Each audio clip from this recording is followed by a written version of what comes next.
khawatir telah kemarin terjadi gonjang-ganjing? Terima kasih. Ya, dinamika politik itu hal yang biasa, dan kontestasi, kompetisi mari kita lakukan secara baik, kita tunjukkan kepada masyarakat segala kekurangan dan kelebihan kita. Dan proses politik, komunikasi politik terus kita jalin ya Pak Haji Ade ya, baik oleh saya dan Pak Haji Ade secara langsung, baik oleh, karena saya dari Golkar, tentu komunikasi oleh Ibu Haja Ratu Tatu, didampingi karena Pak Haji Ade ini adalah ketua partai, pastinya terus kita komunikasi dengan teman-teman partai pendukung yang lainnya juga sama. Sebelum ada keputusan MK pun juga dari teman-teman buruh, PBB, dan juga yang lainnya, bahkan Gelora udah turun ke lapangan secara bersama-sama, secara individu pribadi. Jadi ini bukan proses yang instan dan juga alternatif terakhir, tapi bagaimana sebetulnya kan hubungan ini harus sangat baik, baik dalam hal untuk chemistry-nya, baik dalam hal untuk pemenangannya, strategi pemenangan, untuk mengajak masyarakat nanti mayoritas datang ke TPS memilih kami berdua, dan yang pasti tentu nanti pada saat kami sudah jadi gubernur dan wakil gubernur, kami saling untuk mengisi, karena beban tugas tanggung jawab kami adalah bagaimana kami menjalankan visi misi kami yang sudah kami sampaikan kepada masyarakat, janji-janji kampanye kami, sehingga pengalaman saya, pengalaman Pak Haji Ade sebagai wakil bupati di Lebak ya Pak Haji ya, pengalaman saya sebagai wali kota di Tangerang Selatan, bahwa 5 tahun itu waktu yang singkat, sehingga bagaimana kita harus membuat program prioritas pembangunan yang dalam rangka tentu bisa dirasakan kebermanfaatannya. Pak Haji Ade berasal dari wilayah selatan, saya lama berinteraksi di wilayah Tangerang Raya, mudah-mudahan ini menjadi kombinasi yang baik pada saat nanti kami membuat kebijakan-kebijakan pembangunan di Provinsi Banten, sehingga Banten maju bersama. Ada lagi? Evi mau nanya Bang. Evi mau nanya. Wanita. Saya Devi dari Antara, mau menanyakan Bu, ini selama 2 tahun menyentuh hati masyarakat di Banten Bu, kira-kira nanti visi misinya itu prioritasnya akan lebih kemana ya Bu untuk dari pasangannya? Ya, yang pasti dari saya berkeliling hampir 2 tahun, mulai dari Tangerang Selatan sendiri tentunya 10 tahun saya merasakan betul bagaimana saya menginginkan Provinsi Banten itu hadir dan ada, karena sebagai wilayah Tangerang Selatan dengan segala kelebihannya pasti ada kekurangannya, dan kami sangat membutuhkan bantuan dan juga sentuhan dan perhatian dari Provinsi Banten, baik juga di Kabupaten Tangerang, Kota Tangerang, Kabupaten Serang, Kota Serang, Cilegon, Kabupaten Pandeglang, dan juga tentunya Lebak. Maka akan membuat skala prioritasnya yang berbeda. Contoh misalnya khusus untuk wilayah Pandeglang dan Lebak, maka program prioritas yang utama adalah infrastruktur jalan poros desa.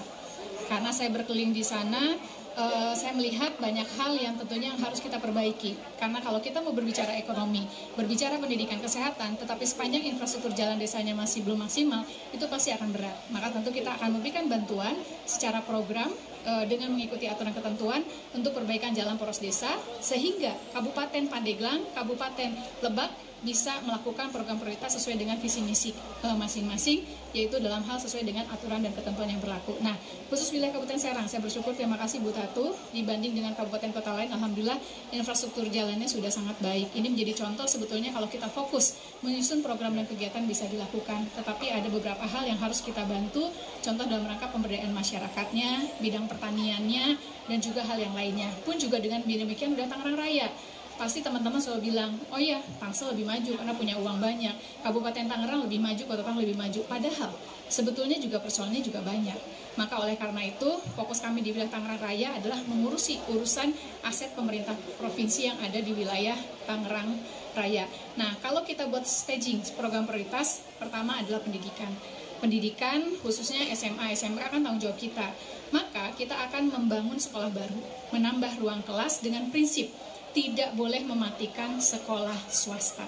Dan juga tentunya program yang ketiga adalah beasiswa persiswa bagi anak-anak Banten yang mau bersekolah dimanapun di sekolah swasta, asalkan putra-putri Bapak Ibu semuanya anak-anak Banten ini masuk ke dalam kartu keluarga di kabupaten kota, maka kita akan subsidi, walaupun tidak besar, kita akan subsidi, beasiswa subsidi, mau sekolah di sekolah mana saja, nanti kita akan bikin skema secara aplikasi dan yang lainnya, sehingga ada bantuan pembiayaan bagi anak-anak yang memang terpaksa tidak bisa bersekolah karena memang kuota kelasnya, ruang kelasnya tidak menampung, dan juga banyak akibat dari PPDB zonasi dan yang lainnya. Ini yang saya temukan di wilayah di lapangan. Dan juga tentu beasiswa bagi anak-anak yang punya prestasi. Bu Tatu sebagai Bupati bahkan sudah memberikan bantuan anak-anak Banten yang sekolah di Untirta, dimanapun yang punya prestasi kita akan berikan bantuan. Dan khususnya juga tentu bagi yang hafal Quran sesuai dengan apa yang pernah saya janjikan ya Pak De ya, kita sudah sepakati kita akan beasiswa bagi hafiz Quran untuk sekolah di perguruan tinggi, itu pendidikan, dan beberapa infrastruktur yang lainnya tentu sarana prasarana dan yang lainnya. Dan yang pasti tentu konsep SMK ini pun juga harus link and match dengan dunia usaha. Karena salah satu yang menyebabkan angka pengangguran tinggi di Banten setelah kami pelajari bersama berdasarkan data, ini akibat dari sekolah kejuruan yang tidak sesuai dengan apa yang dibutuhkan lapangan kerja. Ini PR tentunya, dan ada balai latihan kerja, contoh di wilayah Serpong, yang merasa saya sebagai wali kota Tangsel, hari ini belum termaksimalkan. Kita maksimalkan balai latihan kerja, bila perlu kita bangun balai latihan kerja, kerjasama dengan dunia usaha, dan juga transparansi terhadap penerimaan lapangan kerja, karena fungsi pengawasan, kemarin dari Partai Buruh menyampaikan kepada saya, bahwa fungsi pengawasan itu ada di gubernur. Dengan PPNS-nya, maka kita akan terbuka, transparan, seperti saya melakukan reformasi pelayanan Dukcapil, kependudukan catatan sipil, sama hal juga dengan pembukaan lapangan kerja. Kesehatan, kita lihat apakah BPJS bisa kita bantu, ataukah sarana prasarananya, karena tidak boleh juga tentu gubernur, pemerintah provinsi bertentangan dengan kewenangan yang kita punya.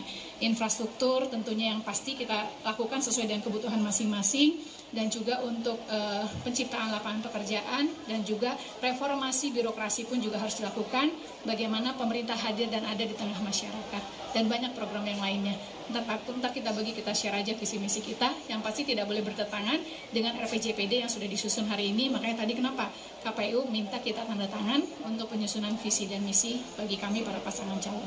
Gimana perasaannya sekarang bisa dikawal Golkar, Bu? Ya. Perasaannya gimana hari ini dikawal Golkar akhirnya? Ya pasti seneng lah. Kamu seneng nggak liatin Bu Airin dikawal Golkar? Alhamdulillah. Makasih menurut Partai Golkar. Ya.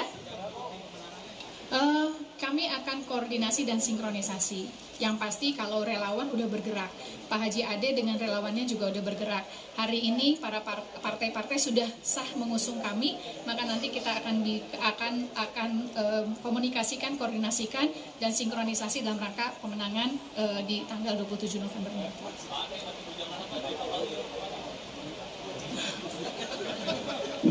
Ismet Ekis Banten dari Bu, mohon izin. Ya.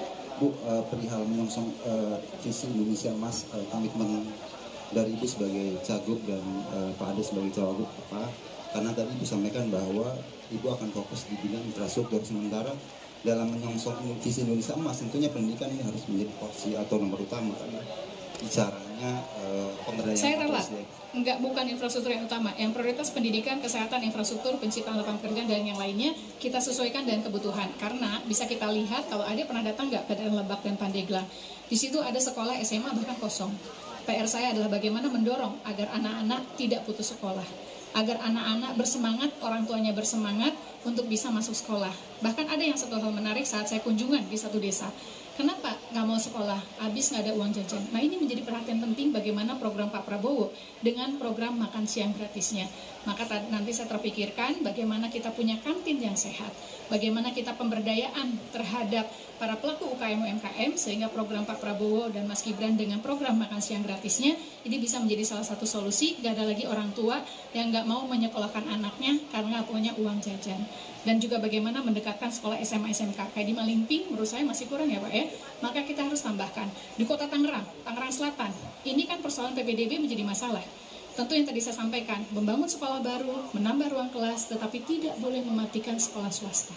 Karena pendidikan tidak menjadi tanggung jawab pemerintah, tapi juga keterlibatan swasta, juga sekolah swasta. Makanya yang konsep ketiga, beasiswa persiswa bagi anak-anak yang memang tidak bisa sekolah di sekolah negeri, maka kita subsidi kepada anaknya. Jadi anaknya sekolah di mana,